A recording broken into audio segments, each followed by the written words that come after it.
Okay, so in this task I'm going to go through ISP, sorry, for Unit 2 DC electricity. I'm going to go through ISP task, task 4. So remember, part of task 3 had some questions, so part of task 2 had some questions in it, that's in task 3 on it. So if you want to do them this time around, remember, look back at the previous video that went through them. So the bits that we're covering are about pages 128 to 132. Main thing is about the drift velocity equations, but also about electrical power and resistance combinations, series and parallel. I'll try to go through the idea of drift velocity in terms of thermistors and LDRs as well. Right, so let's get straight on to explaining everything. So, there we go, next little bit here. There we go. So, describe how current flows through a wire, explain the role of drift velocity. So, got some terms on there we need to definitely include. Just make sure I'm not missing any. There we go. So drift velocity, charge carrier density, cross-sectional area, and current. So the idea in terms of how current actually flows, okay, follows this very simple process here. Right, okay. So we've got a wire, we've got an electron there, okay, and we've got the idea of. So I'm just going to wipe the lens. I think it's. Hopefully that'll help. A little bit. That's better.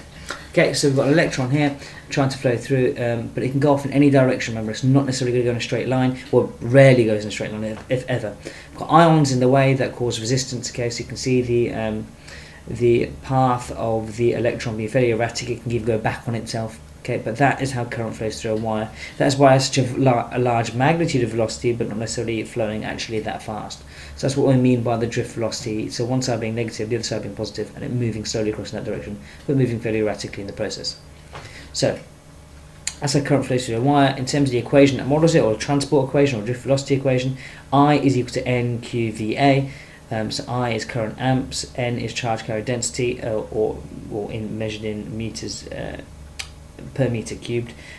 Charge is in coulombs, capital C, remember. V is in meters per second. Should be a 1 there. Okay, and A is meters squared.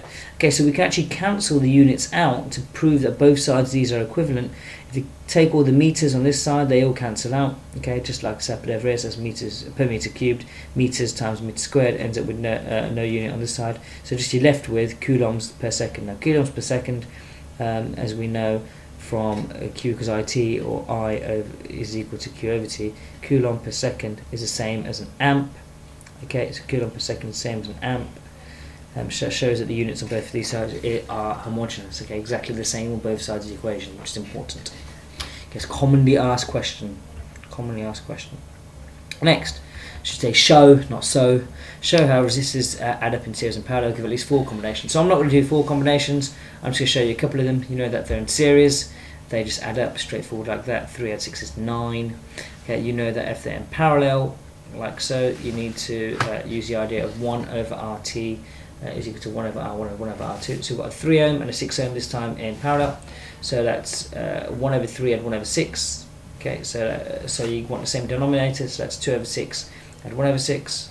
Okay, is equal to 3 over 6. Okay, which is the same as a half. So therefore RT must equal to RT must be 2. Great, that's the expanding everything covered. Let's get on to these questions. Okay, they're pretty straightforward this time round. There's a couple of ones where you need to think a little bit, a couple of tricky little bits, mainly in the wording of the question, but most of them are straightforward. Okay, so you've got a circuit set up over here. You've got a switch that they're saying they're going to close. And they're asking what would be the situation in terms of the resistors here. So they're saying there's an equal potential difference across the 10 ohm and the 20 ohm. That can't be, well, could be the case, but it's not, well, it could be the case, but we doubt it. It depends upon what the resistor of this is, because the combination could lead to 10 ohms, but in this situation it doesn't. So it'd be twice the potential difference across the 10 ohm resistor. Again, we need to do the calculation to check that. Be equal to the potential difference across the 40 ohm resistor. What, right, now we know the PD across this will be the same as that because of the fact they're both in parallel with each other. Parallel voltages are the same. So remember, whatever goes through this loop goes through that loop too. So that's the same voltage across both of those. C is the correct answer. Next.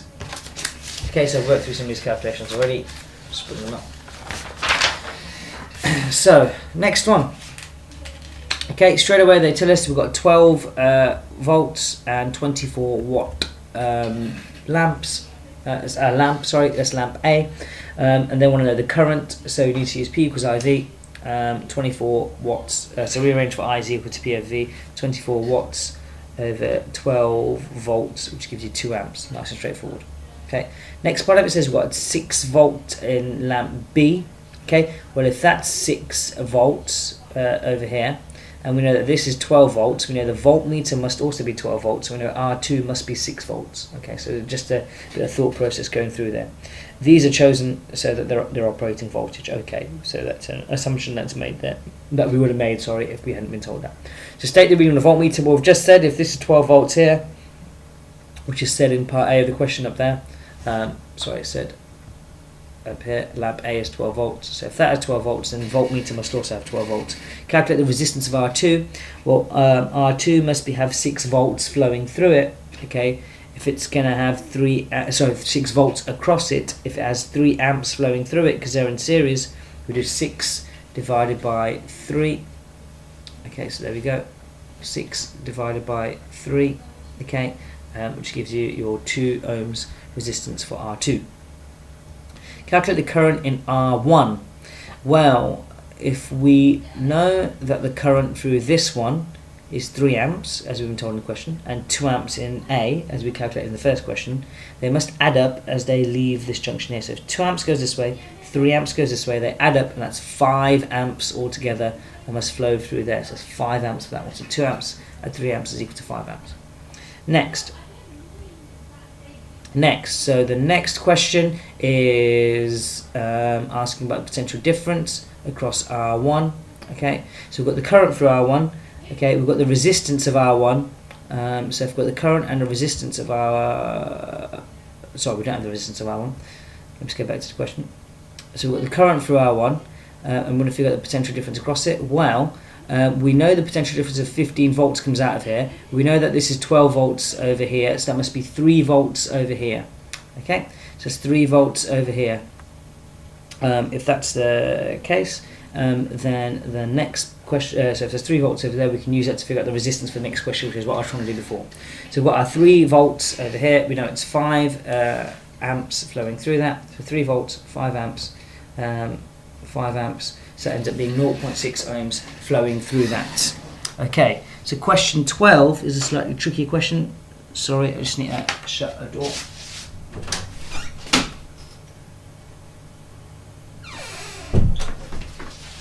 Okay, so you've got 3 identical resistors are connected across potential difference. Okay, so that one of them is in parallel with the other 2, which are connected in series. Okay, so I've drawn that setup over here. Okay, I've done one above them all, just saying that they're all 1 ohm resistors. It makes it nice and easy, and I've set a potential difference so we can do some calculations of 2 volts if we need to. So the power dissipated through the first one compared to the power dissipated through each of the other 2 is approximately, right, so we want a power equation. Now we don't know anything to do with current, but we do know the voltage across each of these is the same because it's a parallel circuit, so you can use this expression here. Okay, so power is equal to V squared over R, so there in the equation list. So that is the expression we're going to use for this. So if we're setting some values over here, they want to know what the power is in this one, essentially, compared to one of these 2, either one of those 2, it could be, they're identical, so they'll be given out the same power. So if I say the power in, let's call that A, the power in A, and let's call these as B and C, so B or C down here. Okay, the power in A is 2 volts, because that's getting 2 volts across it from the power supply, 2 volts from up here.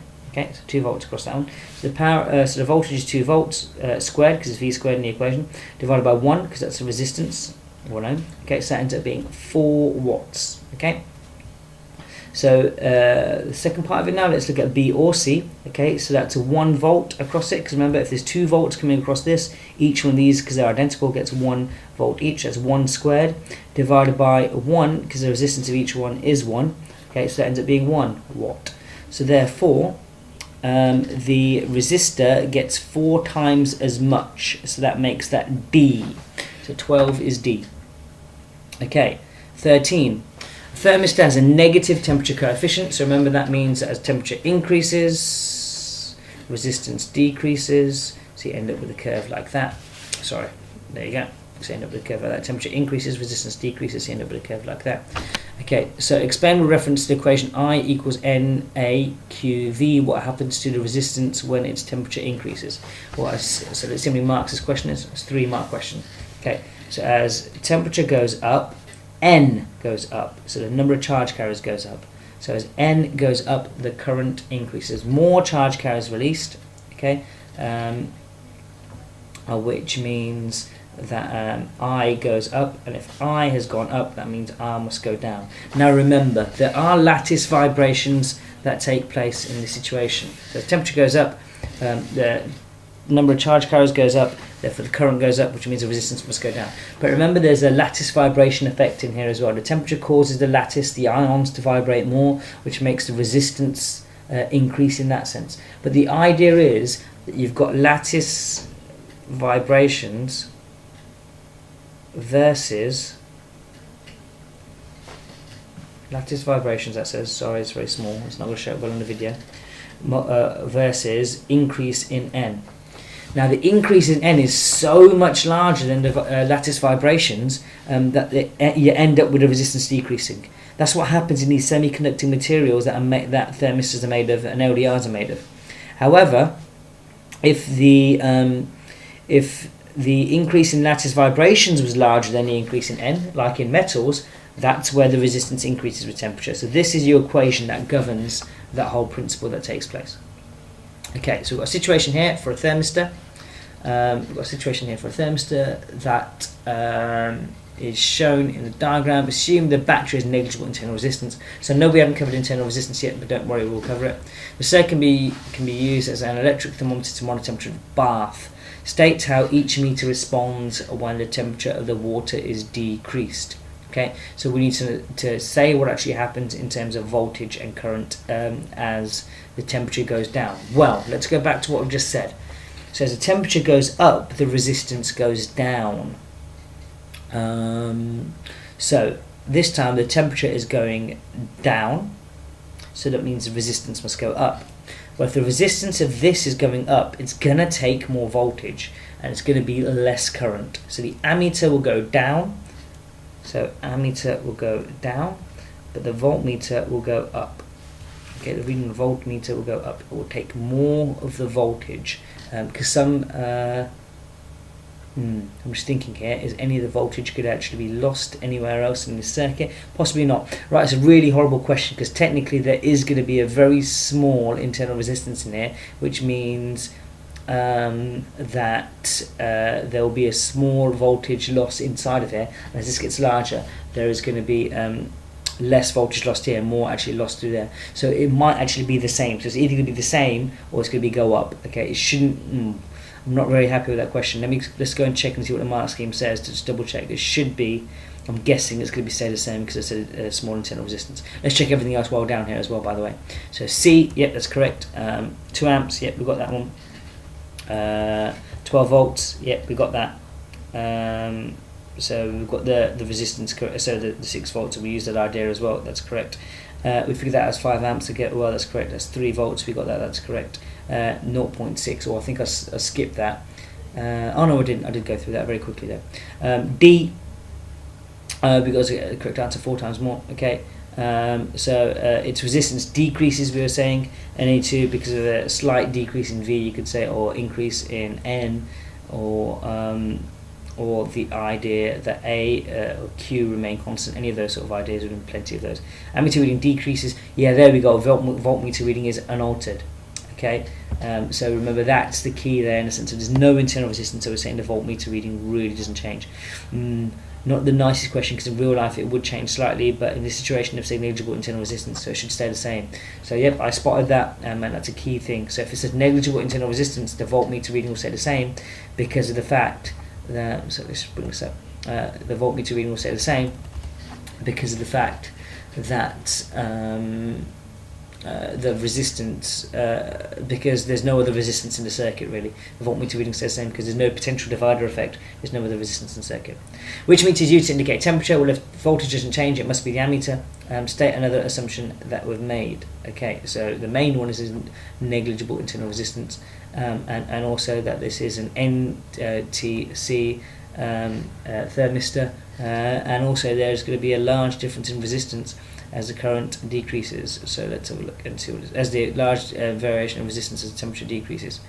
So any of those would be perfect. So the other idea is that the ammeter has zero resistance. Okay, because remember, if the ammeter had its own resistance as well, that would take some of the voltage away. So the other assumption is that the ammeter has zero resistance. Let's just get to that question. I've been through that one there. Yeah, so the ammeter has zero resistance. And that's the end of task 4. Okay, so remember to review this one if you need to at any point, guys. But thank you very much for watching.